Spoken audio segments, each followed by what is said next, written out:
Is regarding the London bombings. What advice would you give to Muslims living in the West after the bombings, and is it allowed for a woman to take her hijab off? There are two questions posed.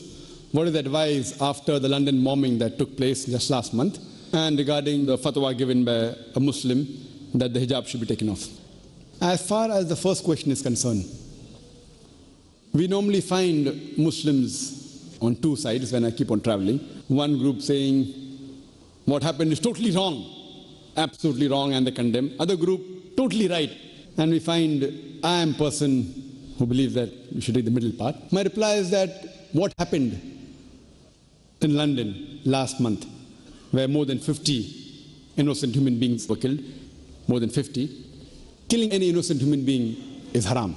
Allah says in the Quran in Surah Ma'idah, chapter number 5, verse number 32, if anyone kills any other human being, unless it be for murder or for creating corruption and mischief in the land, it is as though he has killed the whole of humanity. Quran says any human being kills any other human being, whether Muslim or non-Muslim, whether he kills a Hindu, Jew, Christian or Muslim, it is as though he has killed the whole of humanity. And if anyone saves a human being, it is as though he has saved the whole of humanity. So more than 50 innocent human beings were killed. That act should be condemned. We find many of the Muslim organizations, head scholars, America, front page, UK, we condemn that, we condemn that. Alhamdulillah, what they said is right. But I feel it's incomplete. I agree what happened in London was wrong. It's against Islam. We condemn it. We even condemn what happened in 9/11, World Trade Center. More than 5,000 people were killed. But we don't stop there. We also condemn the thousands of people killed in Afghanistan. We also condemn thousands of people killed in Iraq in the same breath. Why have double standards? We also condemn the thousands of people killed in Gujarat. What unfortunate has happened that we Muslims have become apologetic. You know, I don't like using the word, but we have lost all the vigor, what you call impotent. Why are we afraid? What is wrong, we condemn it, but why double standards? Why double standards? Here, in fact, we don't even know who did it. We don't know who did it. Why, when the media portrays Islamic terrorism, Muslim terrorism, see what happened, IRA, Irish, Who calls it as Catholic terrorism? Does anyone call it Catholic terrorism? It is Catholicism. They are by Catholics, but they are not called as Catholic terrorism. Any Muslim does it? Muslim terrorist. The media picks up black sheep of the community and they portray as those exemplary Muslims. We have black sheep in the community. I'm not trying to support. We have.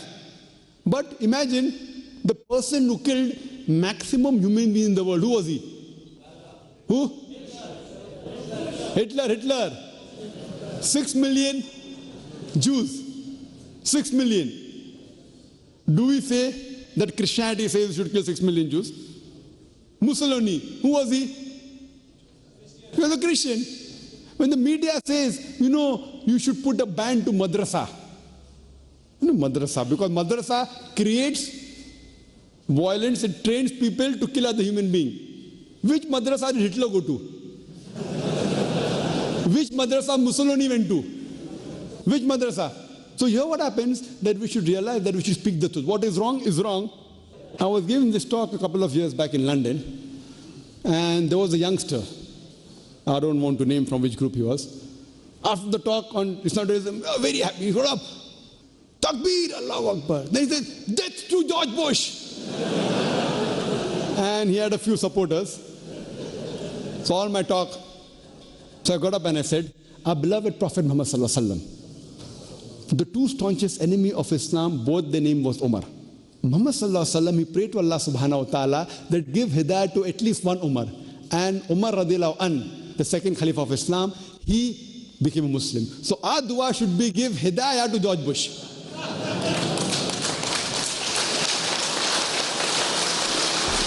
See, the problem with us Muslim is we open our mouth and we don't know how to open our mouth. If I tell give hidayah to George Bush, can anyone blame me? I say give hidayah to Tony Blair also. May Allah give him hidayah. May Allah give him guidance. So the problem is that if we don't read the seerah of the Prophet, imagine if Hazrat Umar, may Allah be pleased with him, who was one of the staunchest enemy, when he became a Muslim, he became the staunchest supporter. He got the title Al-Faruq. So imagine if George Bush tomorrow becomes a Muslim, that is better. Why do we want to kill him? We pray to Allah that may He give him hidayah, give Tony Blair hidayah, and all these people.